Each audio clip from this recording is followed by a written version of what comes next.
patreon.com/Larry Reid Live. Let me tell you why you should join. You will gain access to master-level teaching and coaching, which includes Sunday morning prayer calls with Dr. Reid, Wednesday night breakdown with Dr. Reid, the prophets and care pastors, divine partnerships and networking with a like-minded community, exclusive content, which includes daily posts, ranging in topics that are too expansive to share on Dr. Reid's public platform, including money, health and wellness, entrepreneurship, relationships, prophecy, prayer, and more. Become a member today by logging on to patreon.com/Larry Reid Live today. Join with people from around the world praying 15 minutes every Tuesday and Thursday morning at 8 a.m. Eastern Standard Time by calling 667-770-1402, code 974-8029#. Yeah. God says when you go to the bank this time, approval, the Spirit of the living God. My God. God says that he's singling you out because God says there's an anointing on your life. And God says, you tell Omen Joseph that I'm calling him for ministry. It's Jonathan's time for a miracle. Who's Jonathan? My name's Jonathan. Jeez, my God. Stay connected to Prophet Manasseh Jordan. Text the words text MJ to 33339. That's TEXT MJ to 33339.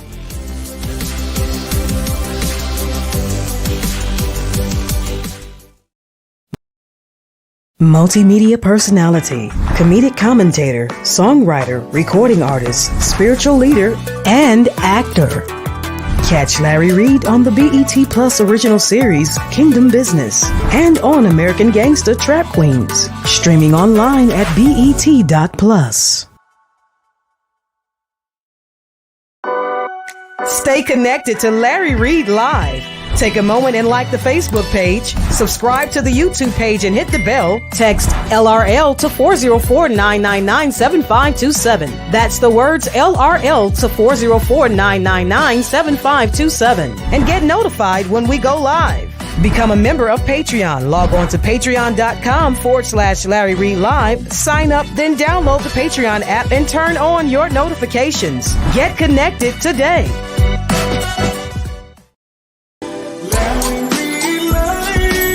We're about to have a conversation.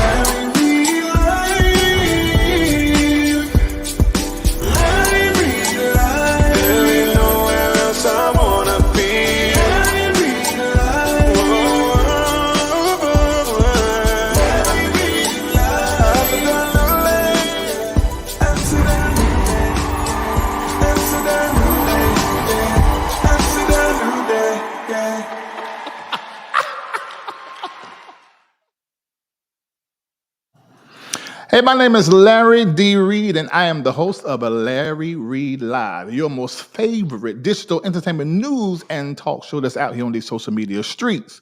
And I know a lot of you guys enjoy on Instagram, Twitter, and TikTok all of the little clips from the show and also of what's happening in our world. You enjoy it and you engage, and we have crazy conversation, especially on TikTok, Twitter, and IG.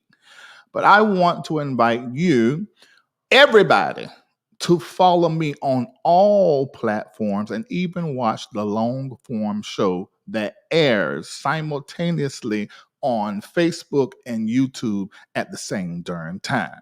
The clips, they be good, but the whole show, you're missing so much. And sometimes I say stuff out of order that I just can't place it on certain platforms. It's going to get me in trouble. With that being said, you need to download Larry Reid Live app right now, just in case one day you get online to look for me and I ain't there. It's because they done got tired of them and throw me off of their white people's platform.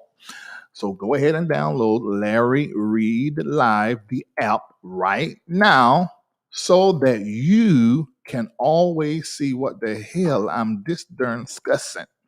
Now, I have a guest that is going to chime in digitally with me on tonight. And this is a very special guest because it is someone that I have had 2 children with and was married to for 18 plus years. And then we went together 8 years before we decided to get married. Notice I said went together. That just dated me. God no, they don't even say that no more. Do y'all say that anymore? I don't think they even say that no more. We call it going together. That's what we were doing back then. Doing it the best way we know how. And then we would go to church and just have a good time at the church. We were saved. I'm still saved, but I don't really know about her. But anyway, she's gonna be.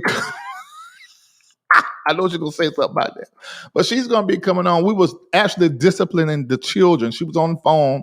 I was here at the house. Of course, she stays in her own house now. We lived together for almost 3 years, and it just did not work. I'm just playing. It did work. It did work, but the time was up, and we was getting the kids today, really giving it to the children on today. Yeah, I had to put something on my head because I ain't cut my hair, and I look at my age. When I put the thing on my head, I don't look quite 45. But we were, y'all know, do y'all got the children? They is totally out their whole mind right now. They just ain't right. So we were having to fool up with them. But in the exchange, we started talking about what was happening on the internet.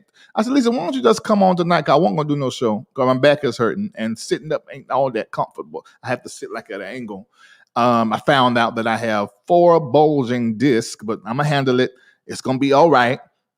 And it was very entertaining. So I said, Lisa, why don't I just bring you on? I can tell the people about your new book at some point in the show. I can tell the people about your YouTube channel while you're on the show. And I think it'll be really good. So we have not had a serious conversation about this stuff. So we're just going to talk about it in front of you guys. So I'm going to go ahead and tell you right now, you might get offended. Something might be said that you don't like, either by me or by her. Because y'all think I'm off the chain. Truth be told, she more off the chain than me. I'll at least try to bring it back around, but at least just going to leave it out there and it's going to hang ragged. But I try to dress it up. But at least she's a little bit different. And I think it'll be good to have a woman's. Didn't y'all enjoy when I had Latray on? What about a month and a half ago? From Al Yaka Production that does all of this that we do. A lot of you said you did. So I got my baby mama that's on. We've been knowing each other since we started going together. There I go again with that. 6th grade. Married for 18 years. Her parents are deceased, but our families were like one family and everybody knew each other. So it should be pretty good. And I know we're going to forget that, y'all. What was that? I won't talking to this hoe. Why she always jump in my conversation? That's the government. Anyway, what was I saying? Point is, y'all already know who she is, and she used to do the segment on the show, not political exchange with Vince Sabuto. The sports segment on the show, remember? Now you got to be a day one LRLer to know that. Because I've been sitting here doing it by myself since 2018. And that's when it blew up because I got rid of both those spirits off my platform. But anyway, look, she's shaking her head. Oh my God. All right. Siri, mind your business. And you got one more time to say something to me and they ask you nothing. I'll be all up in my business. I declare that's the government. I declare it is the government. All right. So she's coming on right now. Let me go ahead and remove this thing right here because she's going to be sitting up beside me. And we're going to watch these videos and we're going to talk with you guys. Make sure you hit like. You see up there in that chain, but 55 people on Facebook hit like. I'm telling you, I'm this close to get rid of Facebook. This close. Because y'all don't do right. And y'all got the most to say in the comment section when I post something. And I always reporting my page. I posted something this week, got 4 million views, and I can't even get paid off of it because y'all always reporting something on my page so they won't give my money. Y'all worry me. So you best hit like right now. If I just click up there in that corner and just come up off the Facebookings. The hell? All right. So ladies and gentlemen, I'm about to bring her up right now. Here is the queen of our family and the mother of my children. And she's also got a whole bunch of degrees. I bet she's about to get her doctorate. What else Lisa doing? She got her show, put a pin in it, and she work in Atlanta County schools, public schools. So what now? Oh, and her book. Now let me say that. I'm gonna say this in front of her. Here she is. Let me tell you something about Lisa's book. Now this is the truth. Lisa's book, and I'm not saying it. I know what y'all gonna say. Her book, Nancy, you got one? No. It's called Good Grief by Alisa Dunn. Now, I'm saying this, I'm keeping it real. Y'all know if it wasn't good, I would say it. I hope you knew I would. I only read one chapter because she told me in the book where she was dragging me. So I got the book. I read that chapter and I was glued. I read it so quick. I read fast anyway, but I read it so quick because it was so good and it's written in Lisa's voice. I mean, she wrote it like she talked. And although we were married for 18 years and dated for 8 years prior, I still did not get her point of view on the life that she was living right in front of my eyes. I just couldn't. I still can't believe you did what you did. What you mean? I did not know I was a part of that. Yeah. I was like, oh my God, I'm so sorry, Miss Patton Ribbon Dunn. I did not know I was a part of that. But you gotta get the book. With me writing the book, I figured out we miscalculate how long we've been married. Okay, how long? 15. Oh no, at least that's not right. It is because you're counting the 3 years we were divorced. That's 3 years we thought we were divorced. We were married. That is true. It wasn't recorded. It wasn't recorded. But we thought it was recorded, but it wasn't. Anyway, we were still so married. that's why you count it because it was. Yeah. Oh, okay. So you. Yes, this is my book. It was downloaded when I visited my parents' grave. I was standing at their grave, and the words "good grief" came to me, and I said, "I need to write a book."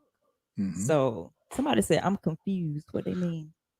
We don't care. Go ahead. Oh, so I wrote a book about different, different things that happened in my life that caused me grief, and you get to view it through my eyes. And when I say through my eyes, that's exactly how the book is written. It is, and it was. I mean, for me, I know her, and I was glued to it and intrigued. Somebody said she looks so young. No, she's just a year younger than me. She just got good genes. Lisa, can you turn your mic up just a little bit? Somebody in the comment section, but if y'all can hear her well, let me know. Is that good now? That's better. Okay. That is better. My mic is probably coming across really, really, really loud. All right. Oh, Classy Dime says, I'm on Inner Conflict. So she got the book. She's at the end. Wow. That's the end of the book. Yep. And I only have 50 more copies of the autographed book. So that means her book is autographed. Mm-hmm. I'm not going to keep that open. I think it should be. It's too much work. Right. It is. So I was talking to someone and they was like, you need to cut that off. And so I was like, you're right. It's too much work. It's a lot of work, especially like, okay, there are like 1,391 people looking at us between YouTube and Facebook right now. We're going to talk about the book later on again. Yeah. That can easily be, let's say 20% of your 10% of your viewers. That can easily be 200 people. Mm-hmm. And then you got to write in 200 books. I ain't doing right. it. Right. Nope. So 50 more. That's it. That's it. There ain't no way in the world I'm doing that. No. Okay. All right. So let me give this disclaimer. We're going to watch the videos together. And then, Joseph Foster, he been on us a while from Fayetteville. He said autograph copy should be at least $100.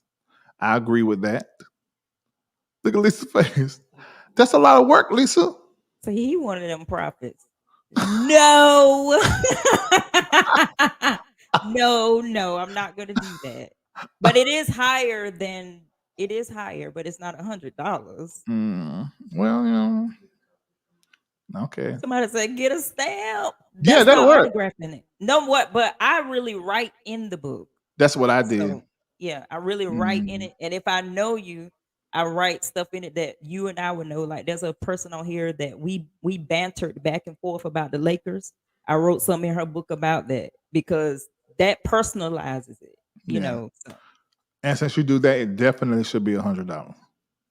Really? Lisa, time. You the time. Your time is precious. Okay, I'm gonna up it then. Because now First people got a discount. Everybody else, right? You have to create a link for them to hit if they want an autograph copy. I mean, because I know you probably writing a sentence or two. Oh, I'm writing more than a sentence or two. I know. And I send it off myself. So they're asking where can they get? You go to Amazon.com if you don't want an autograph copy. Lulu. Yeah. You rather them go to Lulu.com? I'd rather you go to Lulu. It's on Amazon. It's on Barnes and Noble, but I'd rather you go on Lulu because that's who's publishing it, and it's cheaper to get it that way. Oh, wow. Mm-hmm. Okay, well that's good. Lulu.com, and you just go there and you put in Alisa Dunn. Yep. And it'll come right up. Mm-hmm. Okay, cool. That's great. They're the one that published it. Okay, so let's put that down there in the comment section and highlight it so people can know to go there and get the book, and it's way cheaper. Okay. More affordable. I don't like the word cheap. More affordable. Mm-hmm. Okay, so did you put that in there, Nancy? Okay. All right, he putting it in there right now. We're going to highlight it. Oh, Lord, he typed so slow. Jesus Christ. Whew, finally. Okay, so go to Lulu.com, go in the search bar there and type in Alisa Michelle Dunn. Mm-hmm. And then Good Grief will come up and you can get it there. Yeah, I suggest anybody who's self-publishing the book to do, and they ain't paid me for this, Lulu.com to go there. Is so easy to get it done. And they print out your books and send them where they need to go. And they're very reliable. My first 3 books I wrote, I've done them all with Lulu.com. My next book that I'm going to be releasing at the Reformation Experience, Mystics in Miami. There are going to be so many people that are going to be there. I got some surprise guests I found out yesterday that's just going to come to be with the stakeholders on the yacht. And you may not know what I'm talking about. See, my Patreon is a spiritual, educational, empowerment community. Now, you cannot listen to what these folk on these streets be talking about my Patreon is because that's a whole lot old information. For ever since 2020, it has been all about meditation, prayer, the mind, money, relationships, spirit, African spirituality, African Christian spirituality, so many different things. And that's what we do over there. So the mystics out of my Patreon are coming together in Miami. And this is the last time I'm calling all patrons, and there are thousands of you guys, to meet me on that Sunday morning in pure white. And women, I want you to come in something flowy and wrap your head in white. It's going to be phenomenal and powerful. You do not want to miss it. And it's very possible I'm going to have somebody there with me that you know very well who's super duper popular that's going to be there with me. So you should get your hind in to Miami. Come early so you can turn up in Miami. But that Sunday morning at 8 o'clock, meet me there. Okay? All right. So let me go ahead and get into this. Somebody said, is it on ebook? No, it's not on. If it's on Amazon, they should have a version. Oh, okay. Yeah, if it's on Amazon, you should be able to slide it over into your iBooks. You should. All right, T. Gatlin said, I just got my copy. That's great.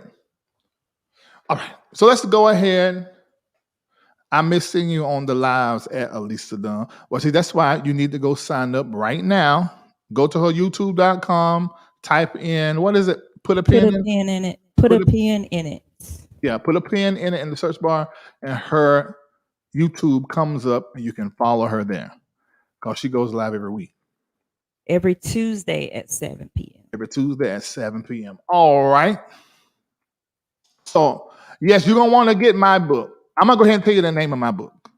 The name of my book is The Church Critic, The Making of Larry Live.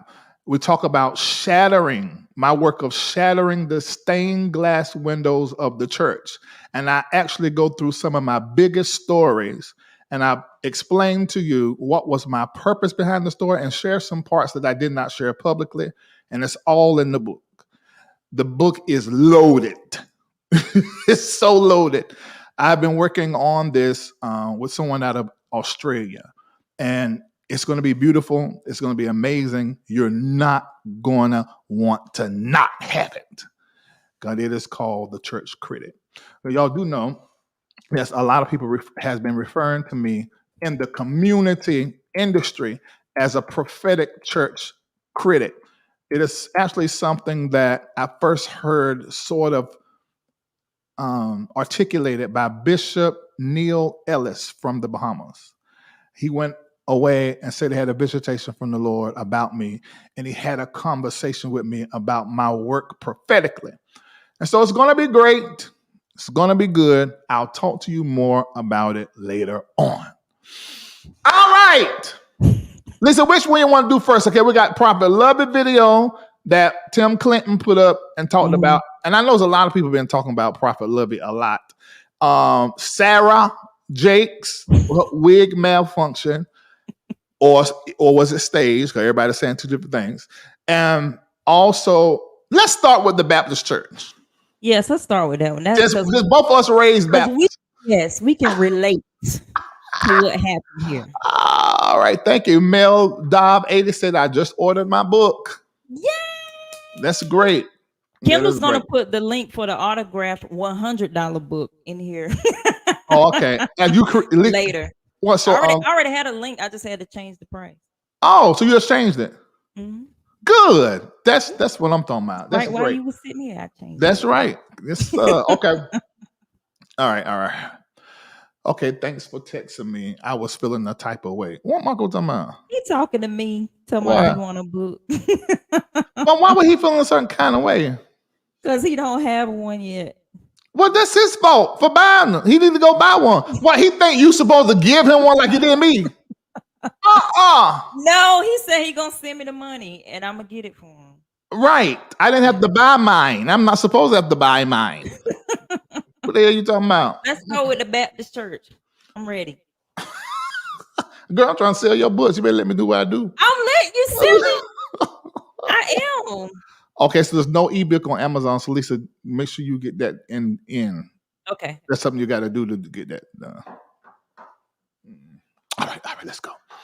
All right, so ladies and gentlemen, this video clip, I'm told, is years old, but it's still been talked about. I haven't talked about it, so let's go.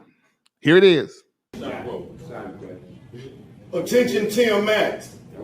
This is your notice of immediate termination from your position as pastor of Union Grove Baptist Church. Your tenure at the church has caused desertion and strife among the members, in addition to numerous documented accounts of internal infliction of the emotional distress of targeted members that would rally against your unscrupulous behavior as pastor of this church. Furthermore, your directed attacks at Mother Biggs constitute as no less than elder abuse and as well as slander against an upright individual that has been a member of the church for the majority of her life. Your repeated attacks and unfounded statements against this elderly woman amounts to no more than petty, childish retaliation at an elder who wants to see the best for her church.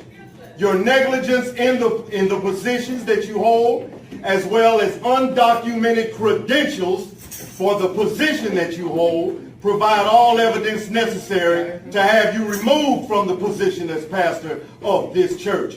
You are not qualified, nor have you or do you act becoming of your position. You are not a preacher, You are not a pastor. You are a wolf in sheep's clothing. Amen. Need to be removed. You have brought national attention to the mockery of your pastoral leadership and have embarrassed the legacy of Union Grove Baptist Church. As of today, you are no longer the pastor of Union Grove Baptist Church. At the receipt of this letter of termination, you are hereby ordered to remove your belongings from Union Grove Baptist Church and never return under penalty of law and the threat of a protective order. Thank you. Aye. Next vote we have Okay, we both was raised in the Baptist church, so we are familiar with every single Sunday morning. All in favor? Say aye. Aye. All Right. opposed, say nay. All opposed say nay. And you better not say nay if everybody wanted you to say aye. Because everybody like, that's what I thought. Like, who was saying nay? You better not. Eyes have it. I want to talk about some of the things that he said. Number one, the first thing I've got to point out, that is not proper. What's not proper? That is not how they get rid of a pastor, meaning the things he was saying in that write-up, that is not the norm. Let me explain. Okay. They will call you out, but there was a level of petting that was in this letter. True. As he was accusing Tim Maddox of being petty and childish. This was petty and childish. True. Because I've never experienced, all I experienced was there was a vote and they just say, we voted and such, that's it. You know, and not all of your findings in front of the whole church. And they said that I with force. Like, right? And the folks said I, and then like the Malcolm X. Yes. That was not how it is supposed to go. No, it's not. Now, I will say this. I'm for it, though. They were fed up. Yeah, they were fed up. Now, I will say this. Baptist people will call a member out like that. They will say, and even disciples of Christ, my bishop did it. At the meetings, they will say what you gave and how much. And if you ain't paid your dues, they will say, oh. Listen, you know how big our organization was. They had a book printed out. And if you didn't pay your dues, it was in the book beside your name. That's right. If you were a pastor, if you were a deacon, even the organizations, if y'all did not pay, the big OWE was beside your name. And in my mama's church, if you didn't give tithe for a certain amount of time, they take your name off the road. That's you right. Don't have a say in nothing. How do you feel about that? If you are a member of a church and you're benefiting from the church and you do not tithe, how do you feel about it? I feel like you're not practicing what they're telling you that they believe. So if you're not practicing what they're telling you, I mean, circumstances come. Yeah. Like my mom fell on hard times, but guess what? She got a letter. She did. she got a letter, and guess what? She caught up on what, because what it is if you're at a church and you know that's what they believe and you just don't do it, you're really not a member. Yeah. No matter how you try to put it, if you don't abide by what they ask you to do, you're not a member. I 100% agree with that. And notice she said caught up. Now, in today's time, like if it was in my ministry and you stop doing teruma, you stop tithing, and you are employed and gainfully employed and everything. In my bylaws and what we believe, you are supposed to catch up. And when you catch up, it's really like 30% because you got to do 20% on top of what your tithe was too. That's part of like the repentance offering. and then you still have to. Then you do another 10% for the missing teruma. So I may be saying it wrong, but I'm going off of my memory on how our bylaws are set up. We've never had to enforce it because we pretty much say, look, for Reformation Church of Atlanta, that's under the MBN network, every 2 years we flush our membership. So if you're not doing teruma, tithing, and not just that, if we're looking at your income and you're not doubling your income in 2 years after being under our coaching and our training, then we're going to let somebody else have your spot that wants to up their business. Because I believe that a church should be in the business of growing you. It is helping you uncover your gift and making you better. So if we're not doing that, what's the purpose of existing as a ministry? In my opinion, that's what I think. Yeah, I agree. But it was hard to see how it bothered my mom because she believes that she's supposed to give her tithe.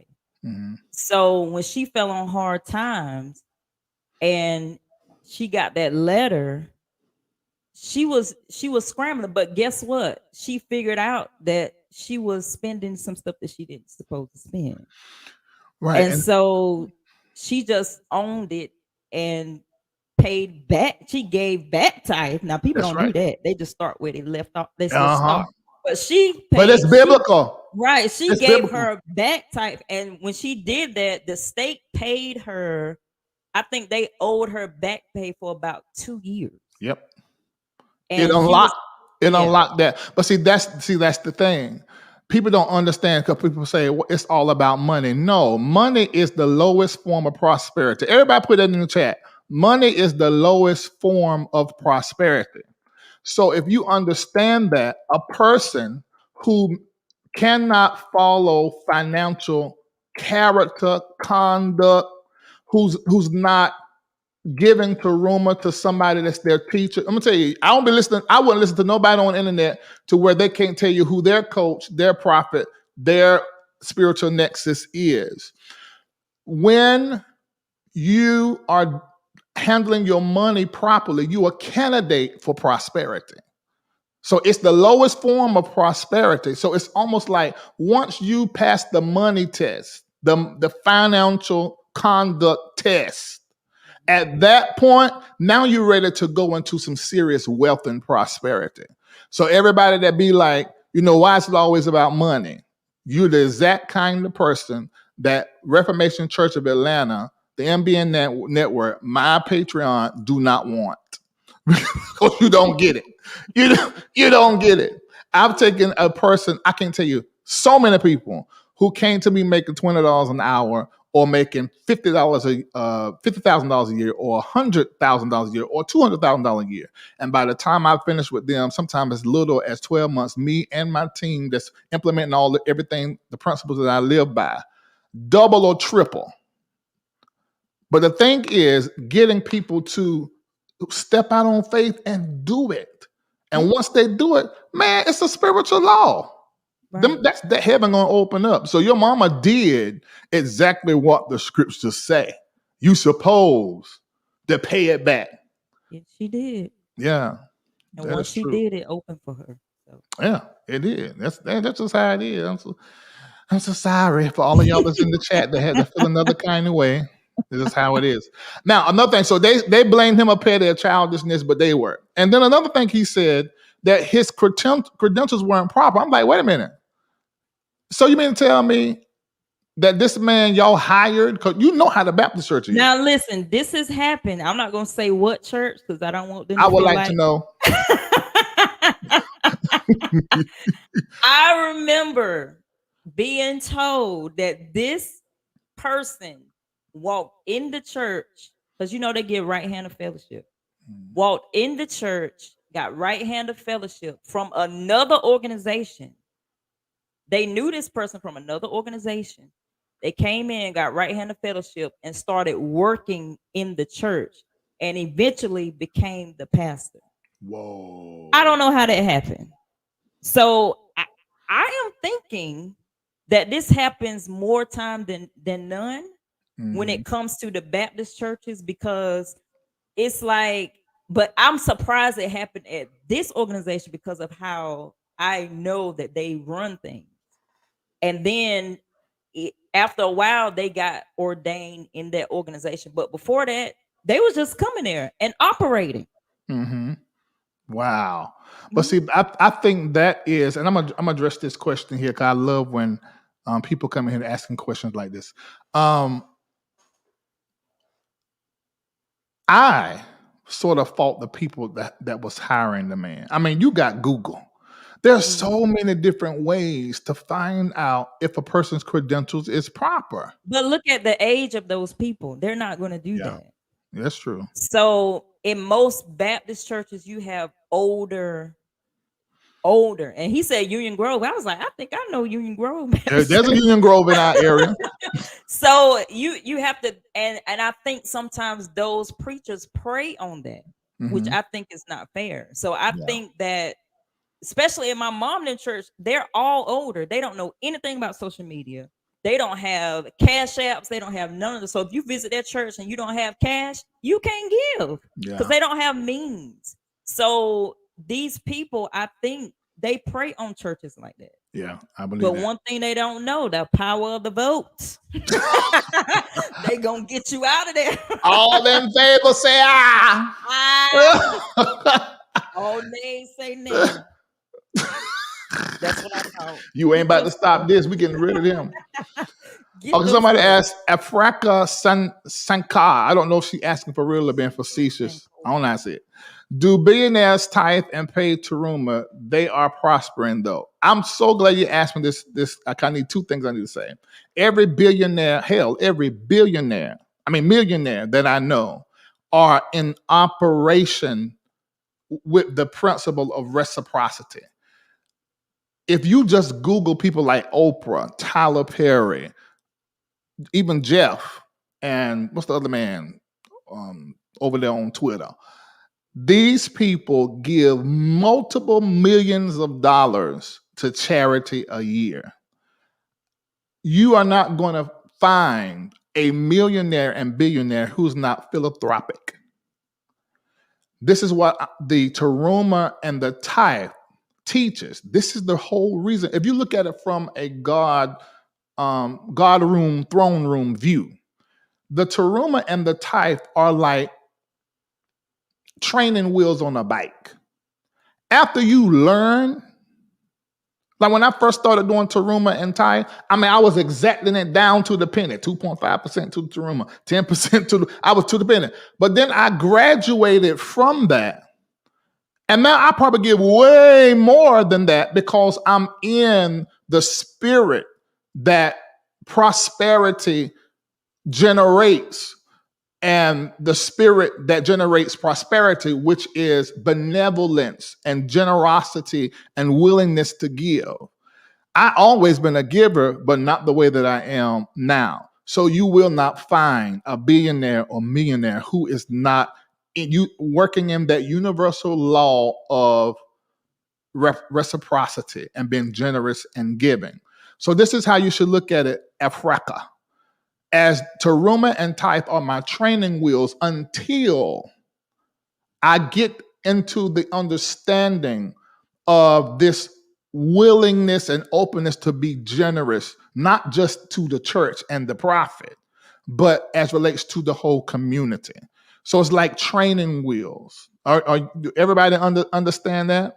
And then she said, but they're prospering though. Do you know how many people I know with money that are not prosperous?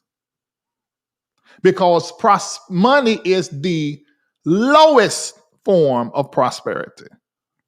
Lowest. So just because you see somebody with a Ferrari, you see somebody with a $30 million house, that don't mean that they're prosperous. That means they have money. That's so true. It's just that Because clear. I watch these TV shows daily.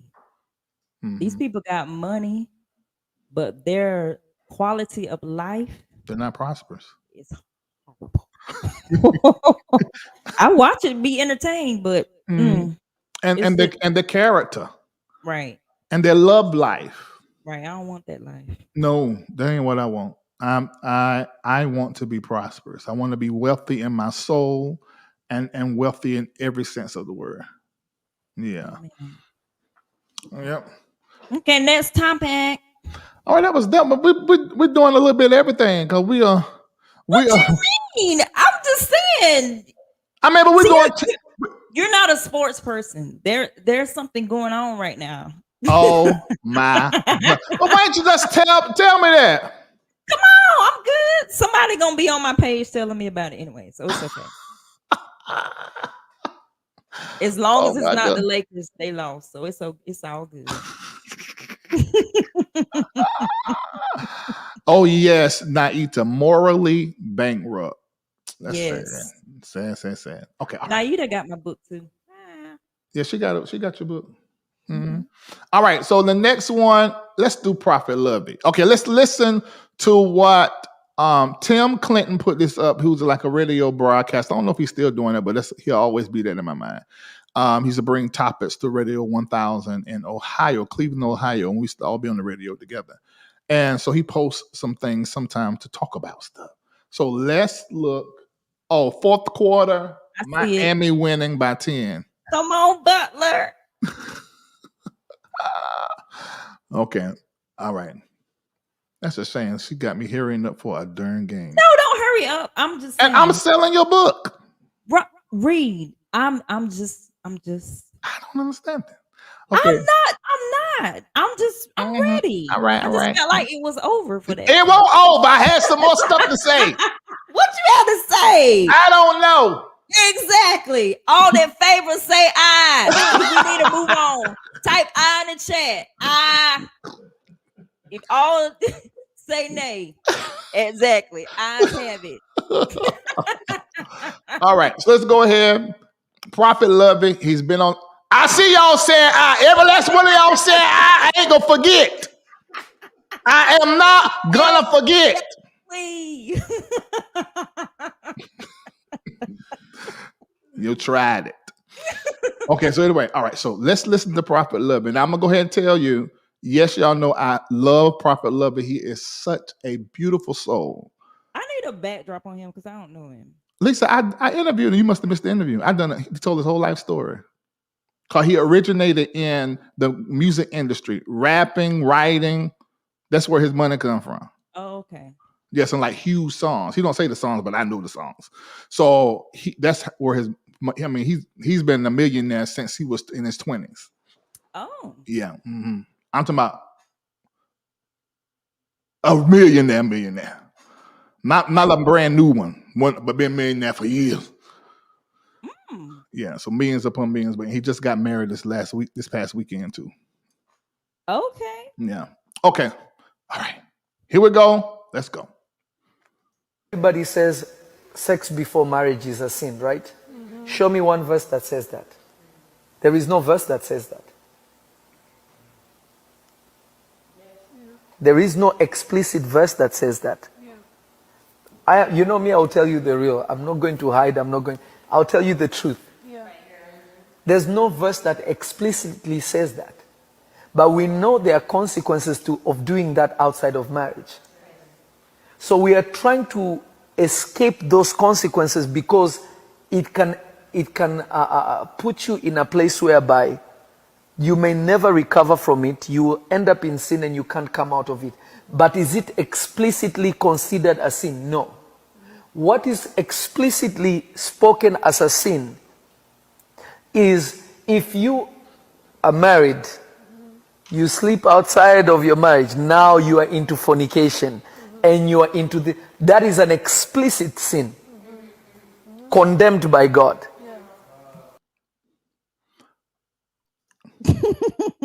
When is it?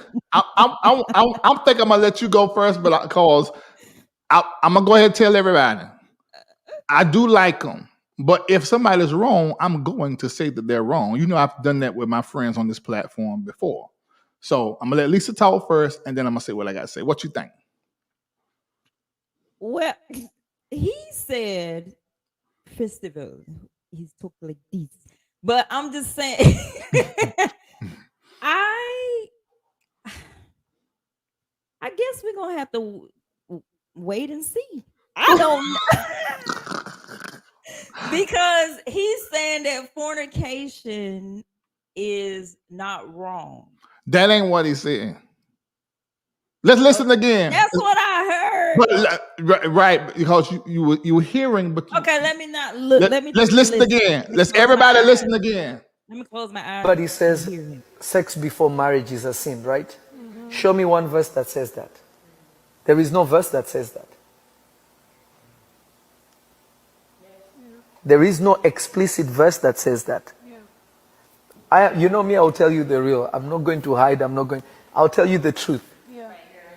There's no verse that explicitly says that. But we know there are consequences of doing that outside of marriage. Okay. What he said was this.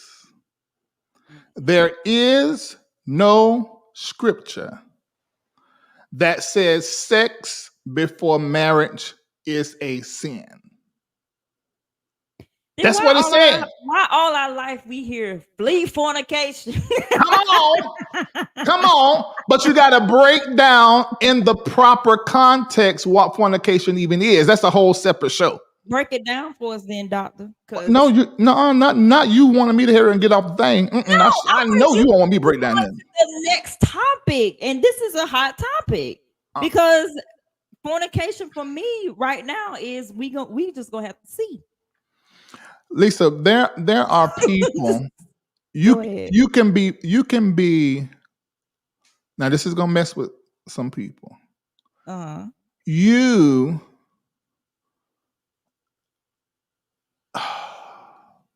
come on. I know I do that in Patreon. Come on. That's gonna be too off the wall. So for people up here. Okay. But there is no scripture. There is no scripture in the Bible. That's not a script. There's not scripture for a lot of things. This is the conversation he's having. Okay. That's it. That's the conversation that he's having. He's talking about the things that we say that's not in the Bible and the things that we say is in the Bible that's not in proper context. That's the conversation he's having. He was not, if you listen to the whole clip, just the clip here, and I'm pretty sure if you listen to all of it, it really gives more context. He was saying here, by the end, that fornication and having sex before marriage is probably going to lead to sin. That's what he said. He said, but if there's no scripture in the Bible that says, and I said this on this platform 3 years ago, and people dragged me about it, but I wasn't as big 3 years ago as I am now. I said it, and that video is probably still up. It is not in the Bible that sex before marriage is a sin. And that's what he said. Let's listen again. That says that. There is no verse that says that. There is no explicit verse that says that. You know me, I'll tell you the real. I'm not going to hide. I'll tell you the truth. But see, that's what he's saying. He's saying it's not explicit and written. Now, there are other things that are explicit and written, but sex before marriage is not one of those things. I'm going to tell you another thing. Living in the house with the person you're going to marry, shacking. That's not explicitly in the Bible. Yeah. It's not. It's not. There's some things that are moral laws as relates to how we live culturally here in the West. And then there's moral laws that pretty much are human constructs a lot of time in the East. So for instance, if I walked around butt naked right now, everybody will say that I am in sin. But if you go to the Amazon, the culture is to be butt naked. If I decide to get married, we're going to tattoo our fingers. We're not going to have a ceremony. But here, you're not married.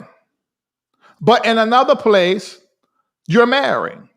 This is what the conversation he was having, that the church and church people create these laws or rules and they connect it to the text and it's not even in there.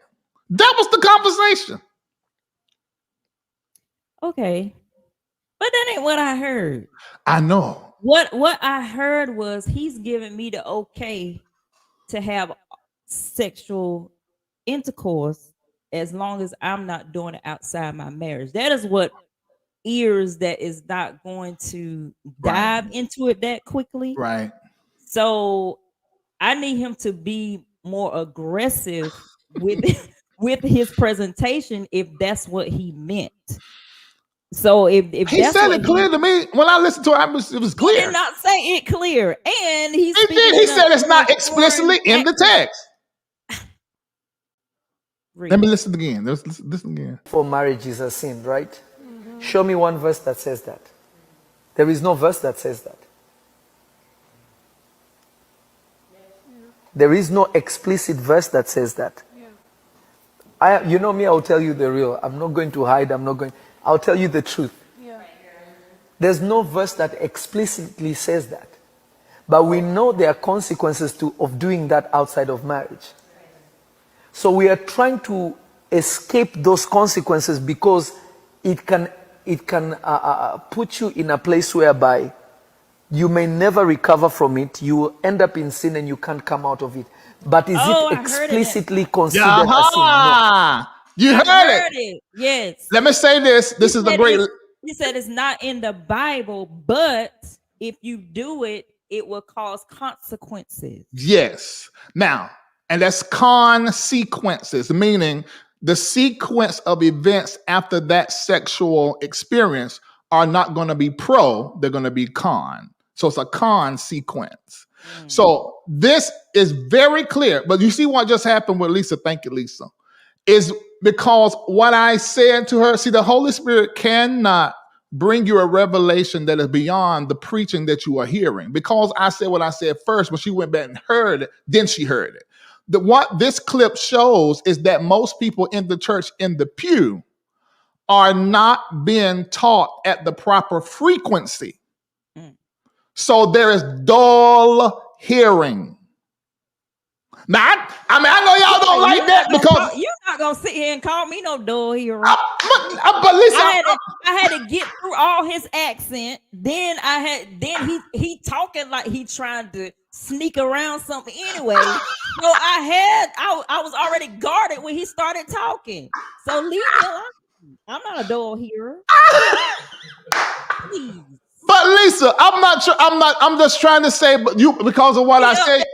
Shorts in the pulpit. He got his legs gat wide open. What you trying to tell me? Get on with that now. You from Africa. You know what you supposed to wear, them little dresses and stuff. Whole body. Stop. Oh my God. Come with it straight. Don't try to riddle me out. I hate that. But Lisa, you can't help that he is as he is. You always say that about me. Somehow you talking in riddles. Just say it straight. Talking riddles too. I do. But he was trying to. No, I heard it because I was really listening. But why not talk in such a way that I'll hear it the first time? Okay. You gonna sit there and tell me he wasn't trying to beriddle me? No, he wasn't. I heard it clear. I heard it clear the first time. But let's just look at who came up with this, that fornication is premarital sex. It was the Catholic Church. And it was the way that the Catholic Church interpreted and played with the sixth commandment, the Decalogue. Now, I want to say this, and this is very biblical. When it talks about sex between two married people, there are people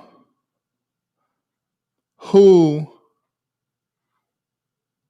have had a wedding and they're having sex, but they're not married. I believe that. See, you got that because you got that thing. But there's some folks that in chat about what is he saying? Because they haven't been around prophetic teachers. Sex is for married people. There's so many people that have had a wedding. They may have a marriage certificate and living in the same house and splitting their account, but they ain't married. Right.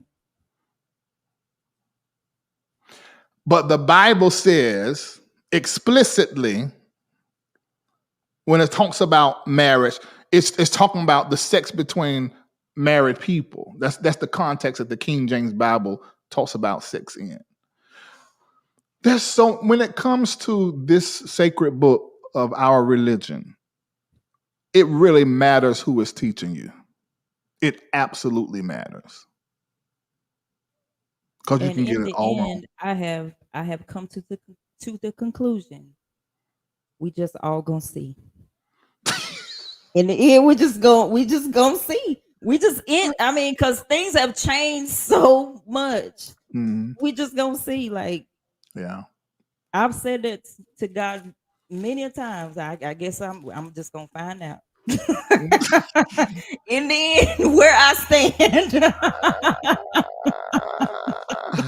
Oh my God. And I could take it a little bit further. You know, I do this in Patreon just to make you think.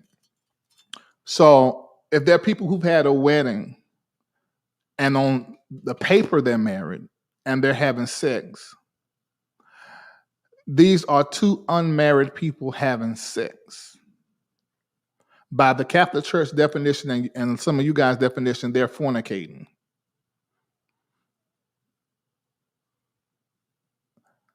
So this is the thing. Who is teaching you? Can everybody put in the chat, who am I listening to?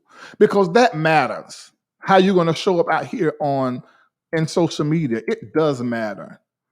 Because we can tell who your teacher is or who you've been listening to and what you believe by what you're saying up out of your mouth. Especially if you heard this clip and you thought that he was saying, granted, maybe you should have listened more than one time. I'm not talking about y'all. But those of you that even listening over and over, you can't help but hear him say that I can go fornicate. I think that is personal. I think that is really personal because it was very clear to me what he was saying. He was talking about what are the things that we say are like the word of God and what's supposed to be that isn't even in the Bible at all.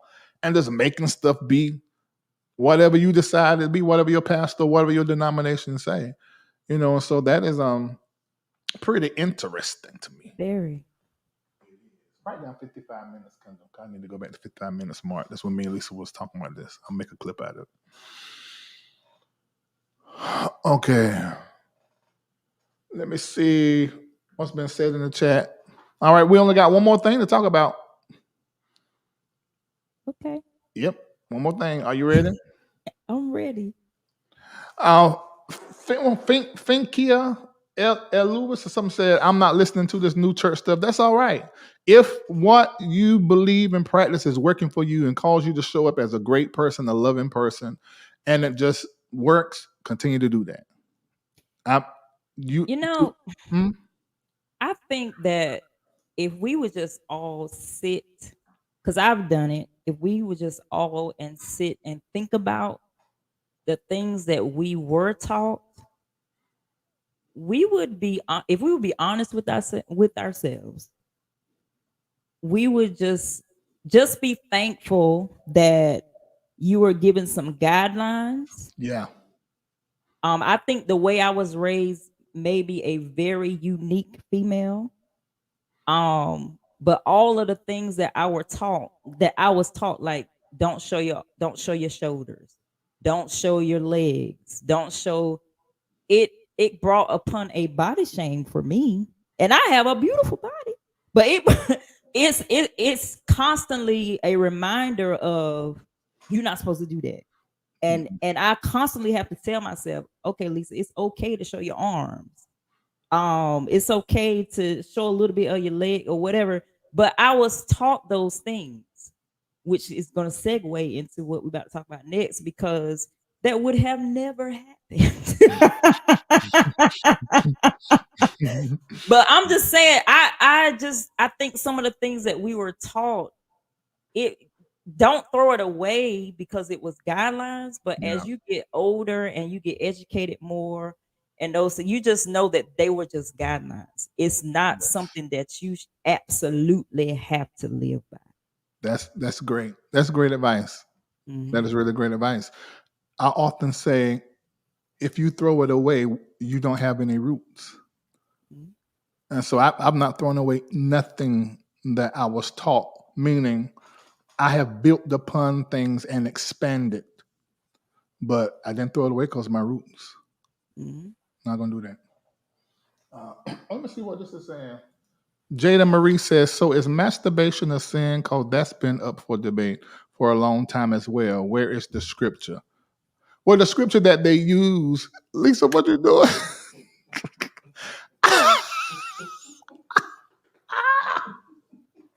This is why I don't like coming on your show.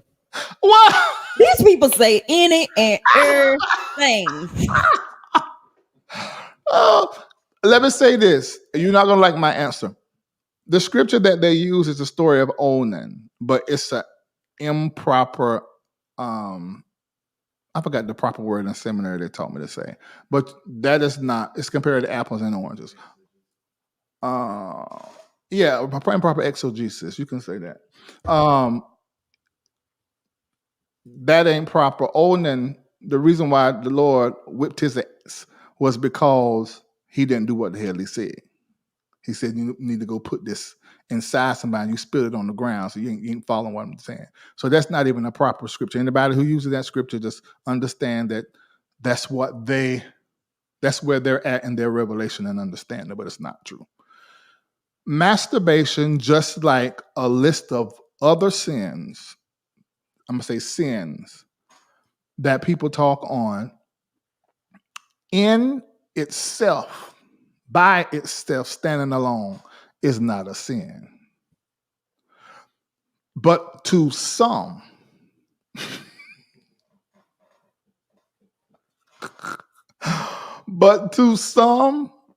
it is a sin. And I'm glad you asked me that question, because then I can share something with you that I teach in my School of Prophets and Mystics, and also in Patreon, but I go more in depth in School of Prophets and Mystics. I want you to write down what sin is, not what they told you, dresses, makeup, music, all of that. Because those things aren't sins to everybody. Sin is these four things. Number one, not thinking rationally. So irrational thinking is a sin. That's number one. Number two, the practice of anything that is harmful to yourself. That can be a relationship. That can be alcohol. It could be weed. It can be a cigarette, food. Because you can do those things and not harm yourself. I mean, I'm just speaking generally. But if you do it continually, those things, it could turn into a sin. But they themselves aren't sin. It's like masturbation is not a sin, but it can become a sin. When? Once it begins to be harmful to you. Number three, the practice of anything that is harmful to others. That's a sin. Last thing, and this is the clincher, the acceptance of anything that is less than God's will of good for you. You know she ain't worth 2 cents while you with her. You can do better. That she is sin for you. Are y'all with me? That's it. It don't sound like it's a sin to me then. Well, it ain't. For me. That's what I'm saying. It's not. That's a great statement. For you, it is not. For me. That's what, yeah. For a lot of people, it's a gateway into getting on Tinder, getting on Grinder, getting on Jacked, getting on Scruff. I try to remember everything T.S. Madison said. Getting on Kristen Mingle and to find somebody to fruck. But not for everybody. It doesn't do that for everybody. So are y'all with me with this? And can we just spread this around? Now I know patrons, those I coach, members of Reformation Church of Atlanta. I want you to take this and spread it everywhere that you can, because we will upgrade the way that Christians show up in the world if they view these four things as what sin is. Because there's no way in the world that you will be involved or entertaining or doing certain things if you understood what sin is. And I think that's why we have a lot of miserable Christians. Mm-hmm. They got all this pent up energy that just need to be released. Once you release it, then you go right. I'm just gonna give it, for me, I just learned how to masturbate when I was 30 something years old. Mm-hmm.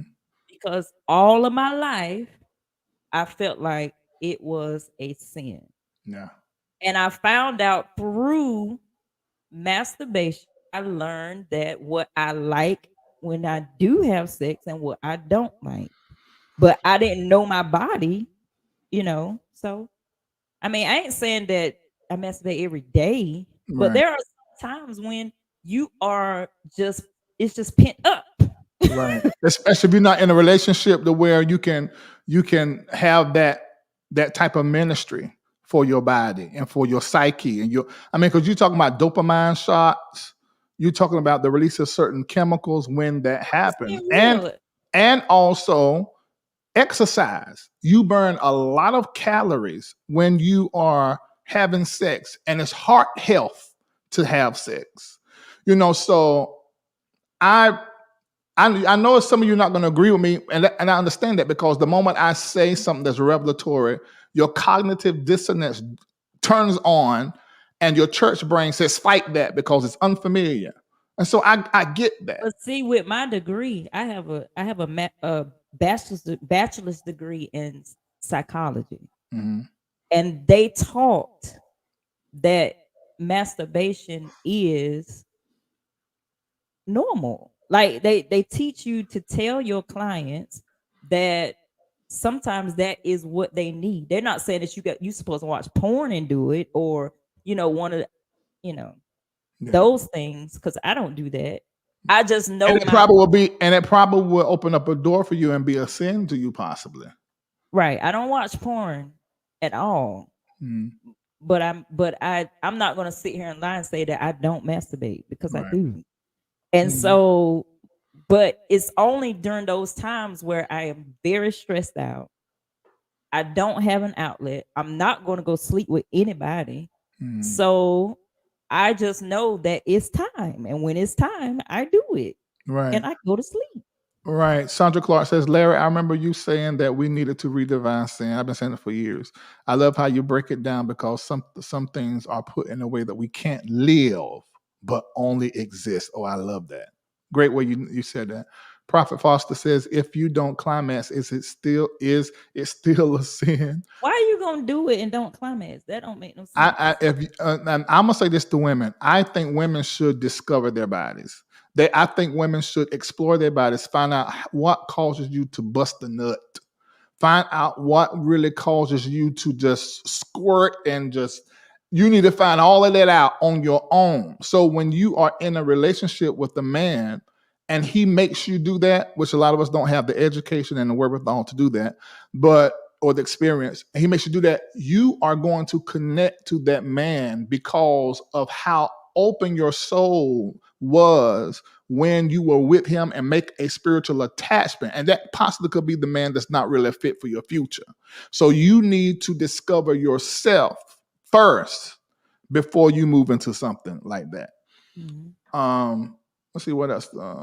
Somebody, Tiffany saying, yep, it's pent up. Oh my God. Yes, masturbation could be a stress reliever, but you can end up abusing it. So this is like I said earlier, masturbation in itself is not a sin. In fact, I'm gonna say this: I can't. There are more things that are not a sin than things that are not. But when you start mixing a man or a woman with that thing, this is where you end up. Okay, is this good for you? When I say, is this rational or irrational? That's the first definition of sin. Is this something that's going to harm you? Third definition, is this something that's going to harm somebody else? So me not sleeping with your wife or your best friend, it don't have anything to do with, oh, you're not supposed to fornicate. Not for Larry. For me, I'm thinking it from the beginning to the end. I'm not really going to be wanting to sleep with her a second time. I just really want to see her naked and see how she look when she come in. I really don't, see a future with her, but I just want to bust it down. But she's probably going to develop a connection with me. So when I start thinking all that through, I ain't going to do it. Because it can be harmful to her, because I'm not going to show up as her nigga because I don't want to be. So if we start thinking like this, we're going to live a better quality of life and make better decisions. But if you cannot keep rehearsing in your head, don't have sex, don't masturbate, don't get on the app, you're going to do it. It may be a year or two in between, but you're going to. You have to rewire your brain differently, not the list of can't do's, but the list of what I'm supposed to do for myself. That's what you need to do.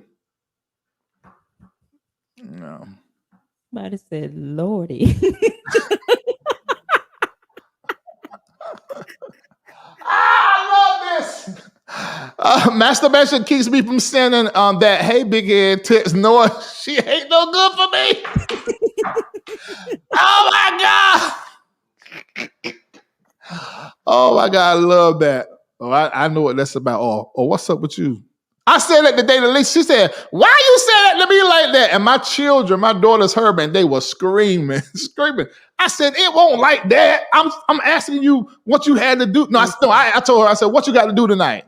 She said, why you ask me like that? I said, I want to see if you come on the show. I'm raised right. I got to know what you're talking about. Oh my God. Great. Okay, we're about to watch our last video and give our commentary on it. Remember, Lisa has a new book. The name of the book is Good Grief. I'm not telling you guys this because it's the mother of my children, the queen of our family forever. Even if I get married again, she's still going to be the queen. I'm telling you because it's good. I read the chapter where she was dragging me. I read that chapter and I was so intrigued. You need to pick up this book, especially if you went through a divorce or you married early.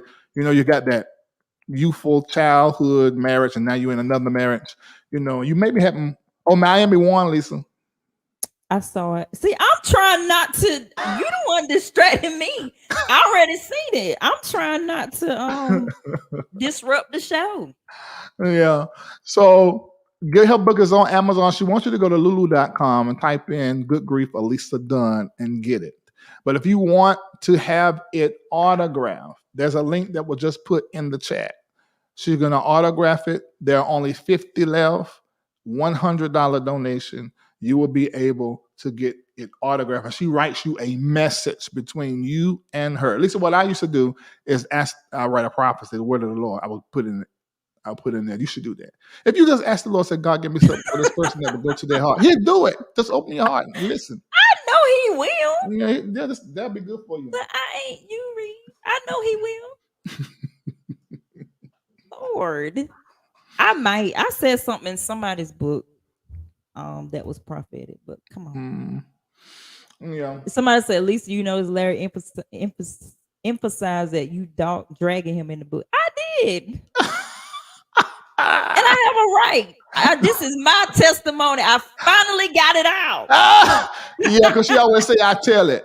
So I finally got my testimony out. Y'all need to read it. Yeah. Okay, so yeah, we're gonna do that. What is that someone saying? If I get married again, you sound like my children. I don't understand that. Lisa's been married since we've been divorced. How come I can't? That's in my book too. How come I can't? Boop. You can. Go ahead. Please. But- Please. Somebody. She only saying that because it makes it easier for her. Marry him. Please. Oh God, I beg of thee. I would give you rations. Oh my God. Somebody said, I will. Thanks. Oh Please. my God. Yeah. Lisa, this is really a gift to both of us to have been married to each other, because we can use it as a measure, so that you can get caught up in feelings and what have you, but then if you compare to the last, you're like, that reminds me of the past, or that I didn't experience that when I experienced here and that. So it can just be a measure. Some people don't have a measure. So, but I know you want me to get married so that nobody would think that we still got something going on. Yes. And that is the bottom line. We ain't got nothing going on. We haven't had sex since 2016. Our families just know each other really well. Miss Ethelene can call me and fuss me out right now. And I'll be like, yes, ma'am. Yeah. So it is not that. Please. Let's look at this though. They say you guys belong together, but that don't mean we're supposed to be married. No. Yeah. I know people not used to that. No, we are better friends. God knows. We are better friends than we are in a relationship. When we get in a relationship, it is not fun. No.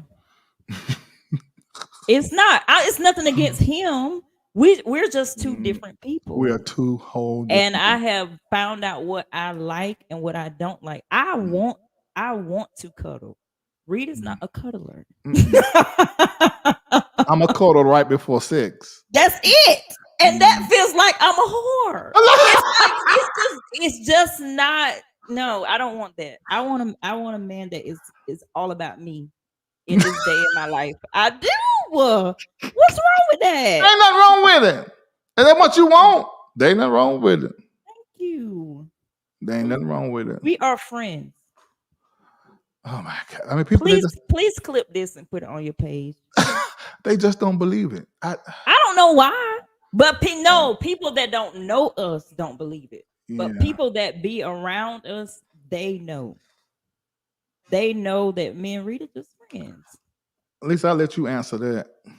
Uncle Larry Reid Live seems like he is a hard person to please. Not really. Mm-mm. He's a stickler for what he wants, but what he wants is not. Okay, you're doing too much. What? He's really not. He's really not. But he's not. But his standards are here. I'll say it that way. And people don't understand that. I mean, I understand it, but watch reading things my way. Let me see. Oh, so y'all gonna drag Aquarians? Is that what y'all gonna do? Okay, I think it's time for another vote. All in favor of moving to the next topic. Say aye. Oh, look at this. Lisa, what you have to say about that? Okay, Reid says you won't give Alisa what she wants and needs. I'm disappointed. No, listen. I mean, it's twofold. There you go. There you go. There you go. It's not all on him. He don't want to do, and I don't want to do either. Yeah. So it's just what it is. We are great friends. That's right. That is it. I am so glad we're having this conversation. Oh my God. Don't you feel free? I've been free. I'm being free too, but I ain't had a chance to tell it like I want to tell it. Now I'm telling it like I want to tell it. Oh my God. Yeah. That's just it is as it is. But I didn't know that she's saying that. I didn't know I was like that because me and Reid got married when we was young. I was 18. I was 19. And we were heavy in the church. Yeah.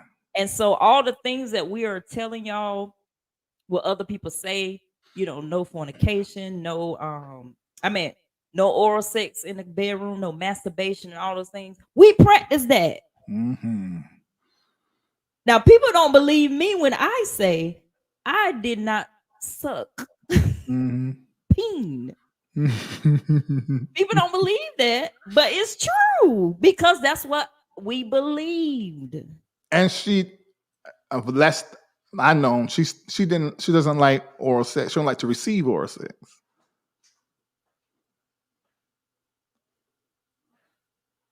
What? I'm just saying. I mean, people are just, everybody's different. She said ever. Even in relationships after Reid, I did not. Mm-hmm. But things are changing. I think this is the problem right here that people have. This is it. You're a beautiful woman, and Reid is a handsome guy. And we get along, and we're not fussing and fighting. But see, when we get married, it's not like this. No. It'll stay like this a little while, but then we get into, I don't know how to explain it. I'm gonna tell you what it is. It becomes because Reid has a lot of moving parts in his life. And so, like I said, I want to be center. Right. And I cannot be center when it comes to Reid and the moving parts. And nobody can. And I get highly upset. And it changes the atmosphere in the whole house. And then I'm miserable and not my best self, and I turn into a monster.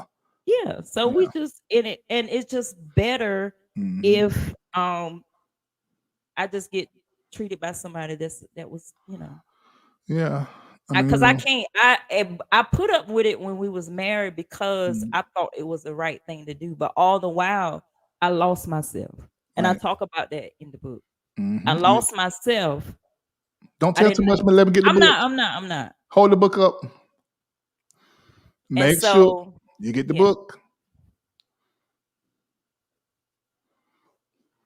So I'm at peace now. That I'm at peace now, and it wasn't a failure and all those things. No. I gained family. Like I said, his family is like my family, and we're friends. That's it. I thought about that the other day, Alisa. I said, what if we never got married? Right now, with both your parents gone, your brother has his own life, you wouldn't even have a family. I said, people can begin to look at things, like I said, throne room view, God's view at things. It could have been that God had us to connect the way that we did because he knew, or she knew, however you believe, that her parents will leave early. Also, he knew about Exaria and Zoe, that we would have those children.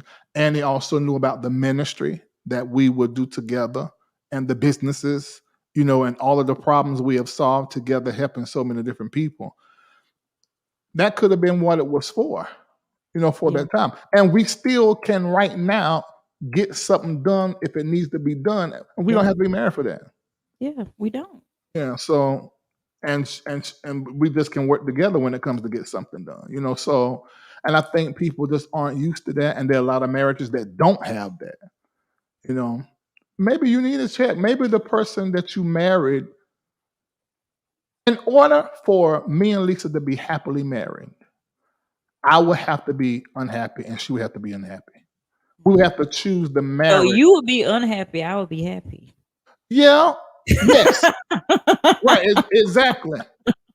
But you don't know. You might would be. But I will be unhappy because I will see that you will be unhappy. There you go. And I wouldn't. And it would change me. I wouldn't be me. Yeah. So and a lot of people do that though. I see a lot of people, they're able to turn their individuality off to show up in a pair in a way that it makes it work. I'm not doing that. I'm not doing that. I can't do it no more. I'm not doing that. I can't do that. No. Yeah. And see, it's like if let's suppose, it's a prime example. Like she said, my standards are high.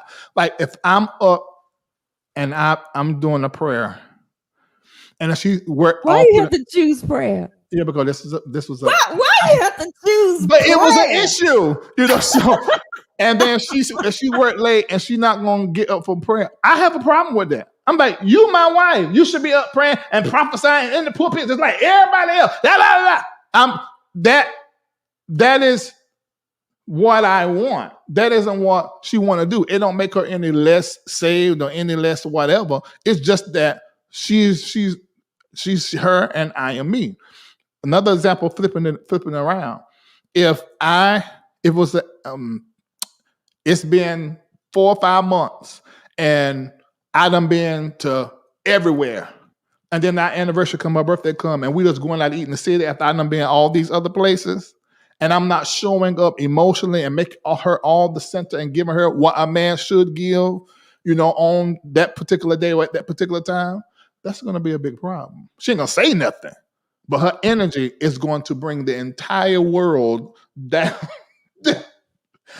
It's going everybody come in and be like, okay, what's wrong? Because you're going to tell her the whole energy is just off, Mm-hmm. So in order for us to be together, married like people are, some people are, we wouldn't be happy. Mm-mm. We just wouldn't be. I know that. Yeah. All right. Let me see.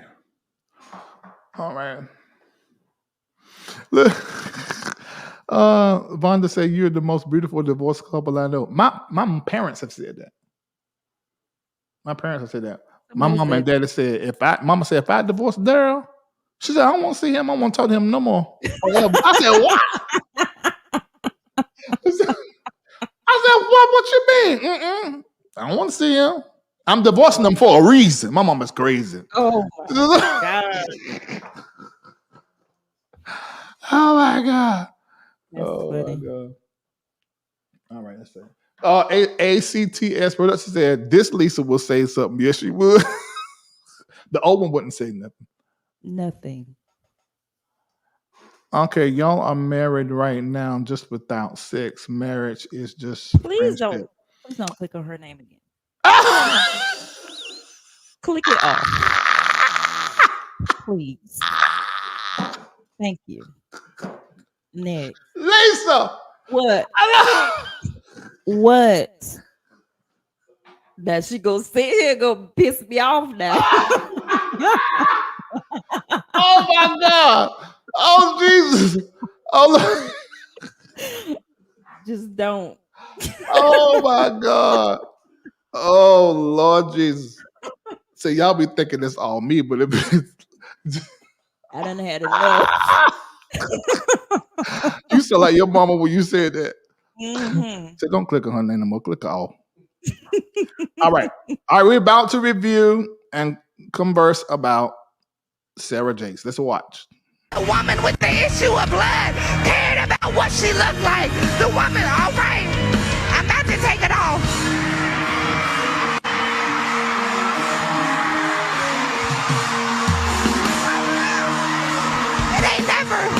It ain't never.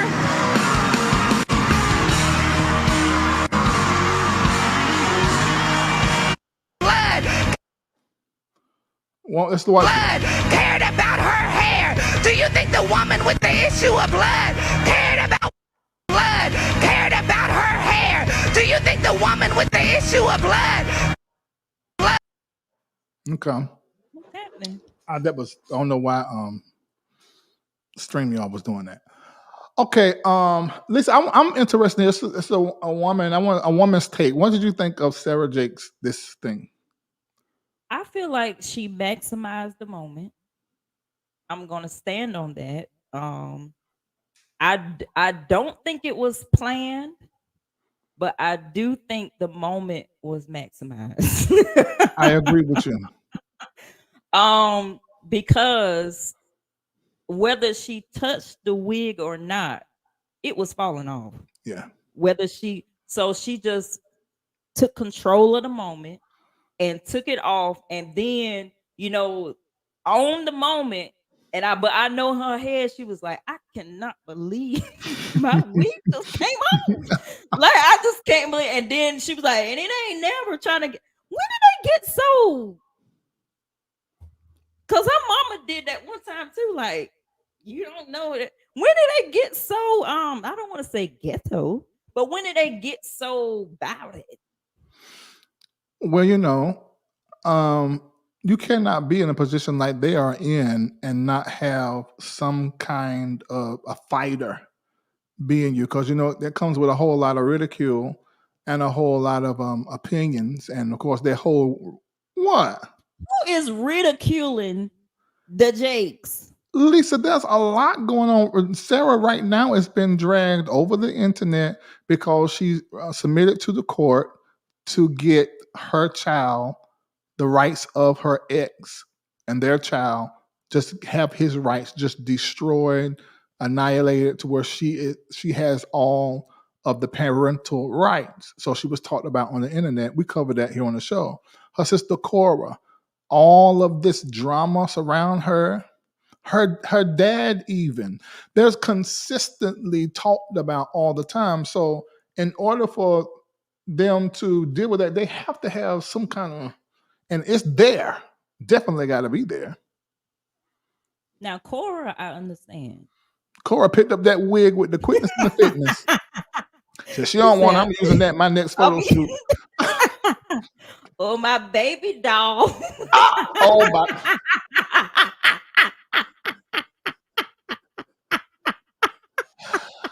She said, "Oh, this is a good wig for my babies." Oh Lord, a lot of people don't know what you're talking about, but Cora has a lot of baby dolls that she treated like children prior to her. Okay, I'm falling in the category. I'm talking about them. Let me. See, I told you. But my thing is this: she knew that the wig was falling off because it was right here. Mm-hmm. And it was sliding. If she hadn't picked it up when she did, it was going timber. Like, it was going down. It was the stocking up under it came off. You see, there was a big hole right there at the front. Because you're supposed to pull that down and glue it, and it was still glued, but that part was back, so that's why it came off. It did not look like it was glued down. The cap was glued down across the front. It was. Look at it. It was, Lisa. The cap was on her head and it was sewn in the back, but there was no glue. The woman with the issue of blood cared about what she looked like. The woman, all right. Look at the top. When they get close, there's a hole. Get that wig, Cora. It ain't never.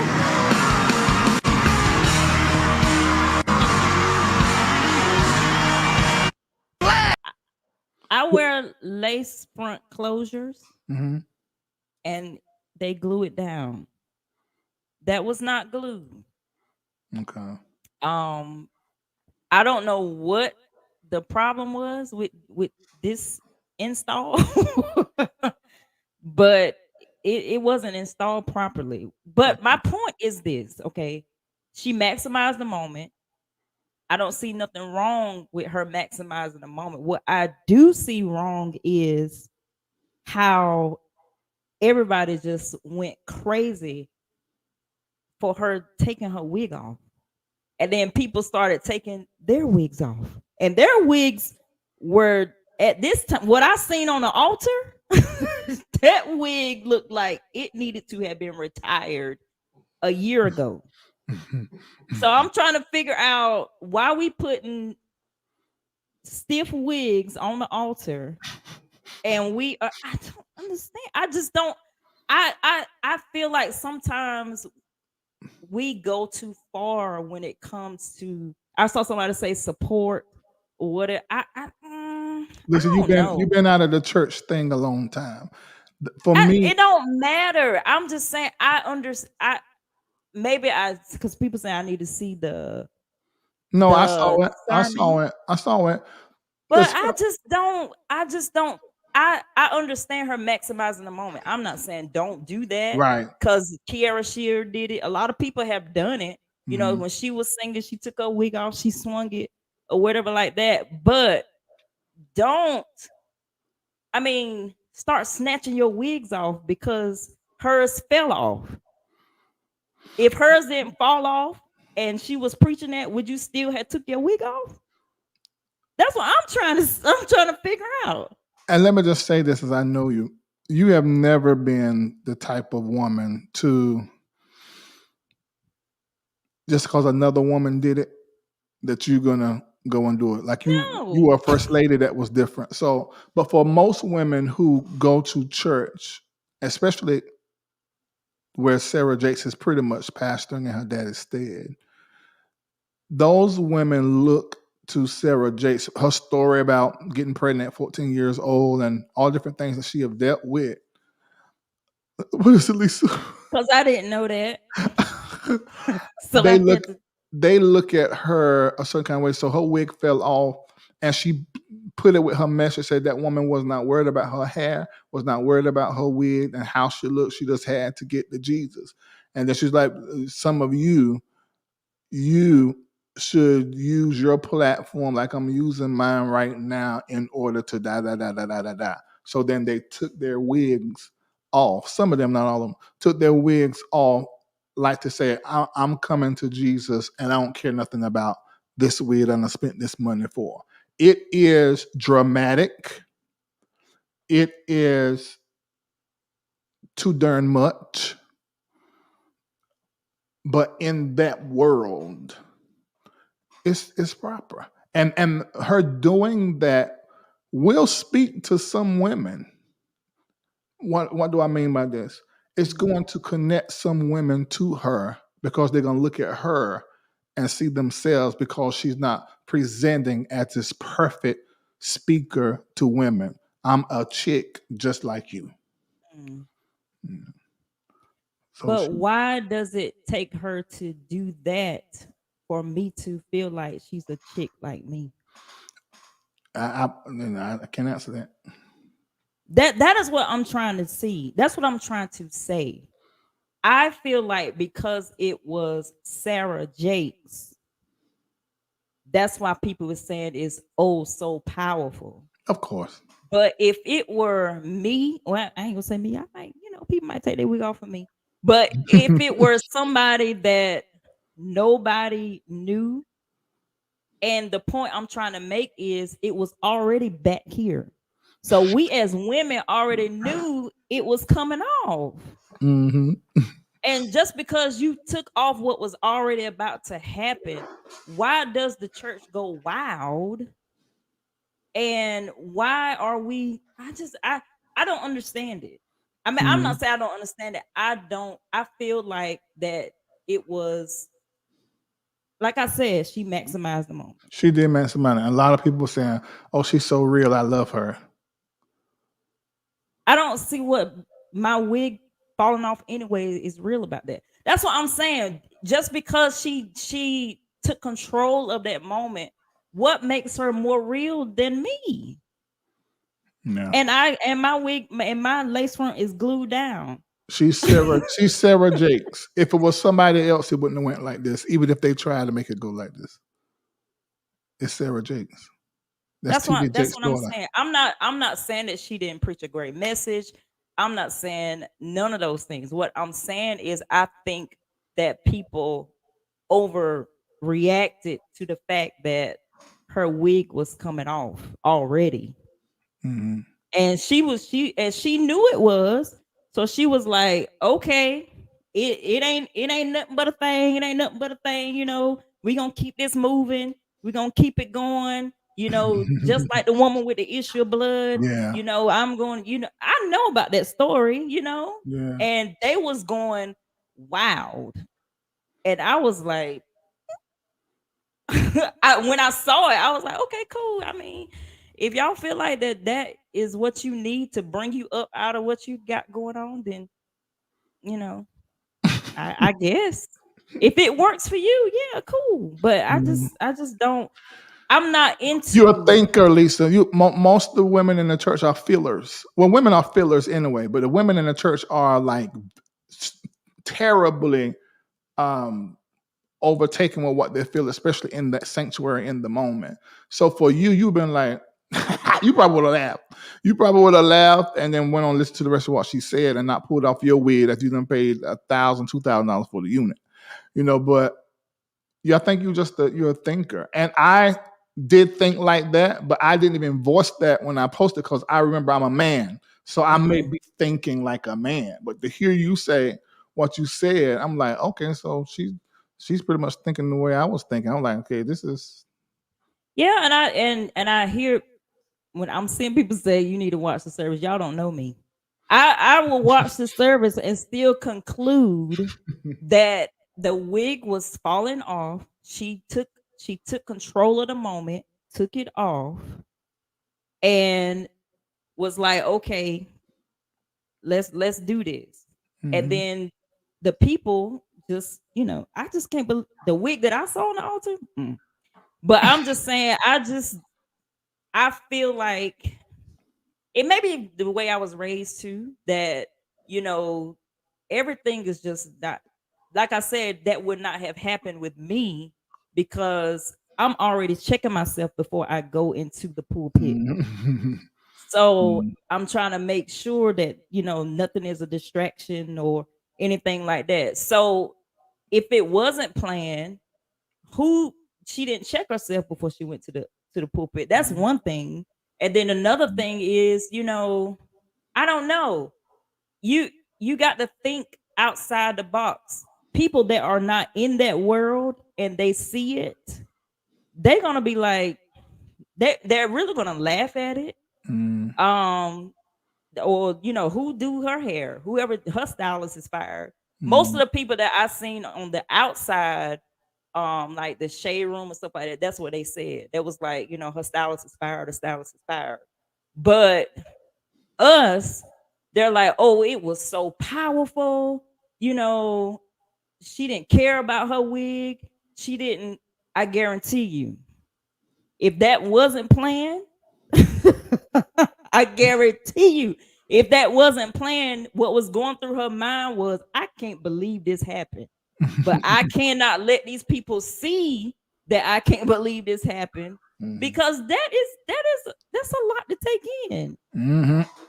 And Oof. trying to fix a wig that's coming off is a lot of work. Yeah, she won't be able to preach and do that. She ain't had no choice but to take it off. Yeah. So I mean, I'm glad she didn't stop preaching. I'm not saying that, but I'm just saying the reaction, I think, was an overreaction. To see Sarah Jakes, the daughter of Bishop Jakes, who's in a position now to take the baton, I think it made the people feel more connected to her because they felt like she was being transparent and real. See, in the church, and you know this, the people who are in the pulpit, you tend to not see them outside and beyond their presentation.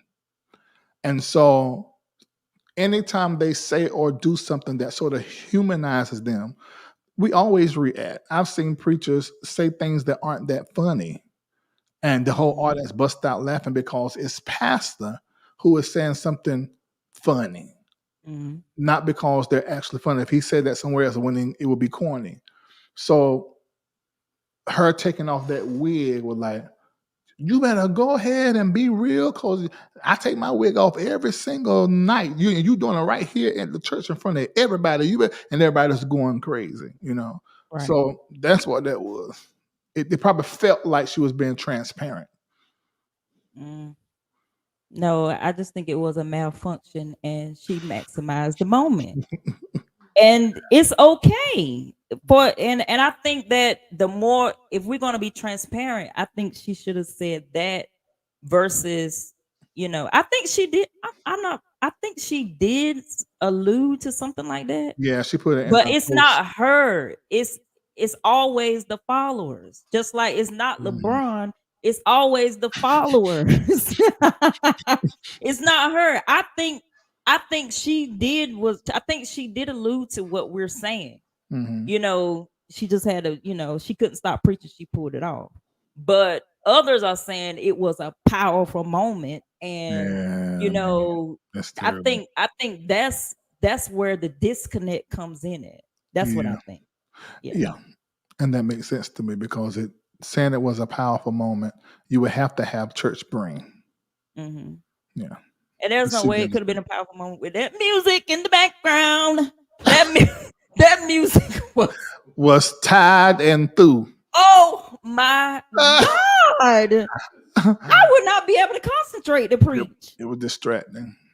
Whew.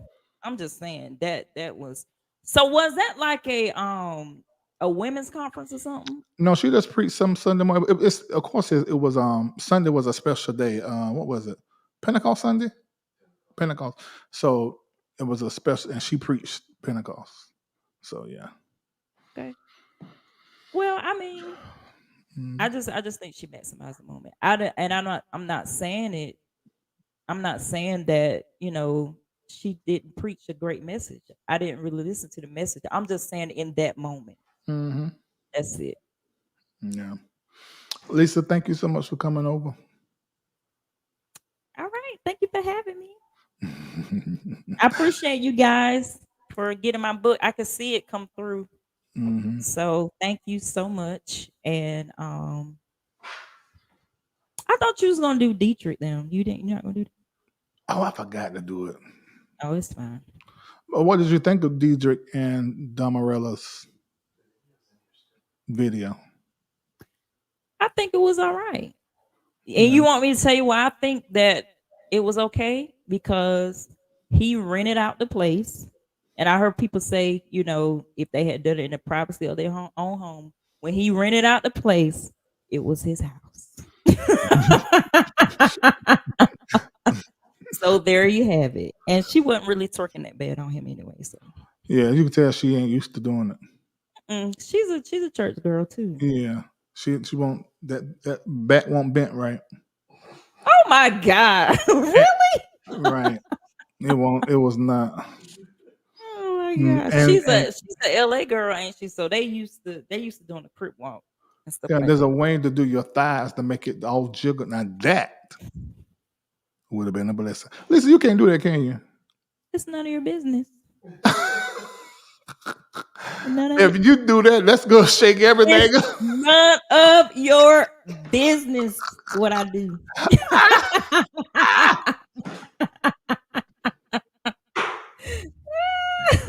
Listen, can you do that? It's none of your business.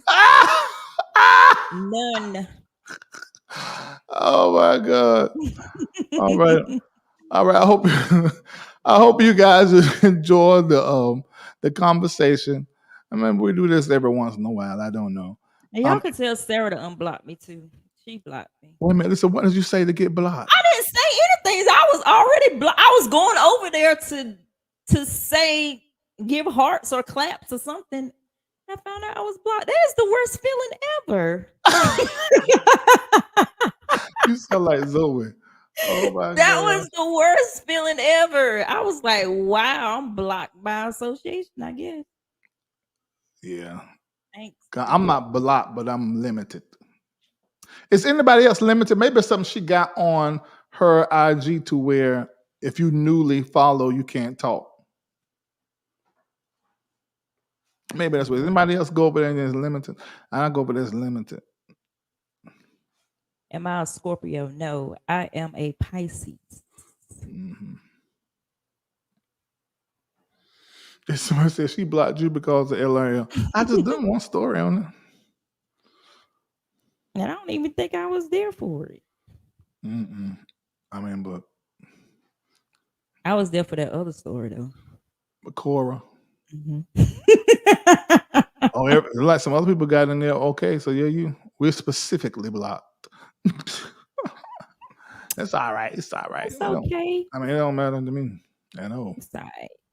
I know Cora blocked me after we usually talk, but after I done that story, she didn't give me nothing to say. I said, I'm gonna talk about it, so tell me something to say, if it's not true or whatever. She didn't tell me nothing. So oh, it is? Oh, okay. So maybe this be a setting. Ain't no bishop. He has some craziness to come over there, I mean, the world still turns. So I mean, it sure does. Okay. I'm good. All right. I'll chat to you guys later. You should think about becoming a part of Patreon, and this is the reason why. Patreon.com/Larry Reid Live.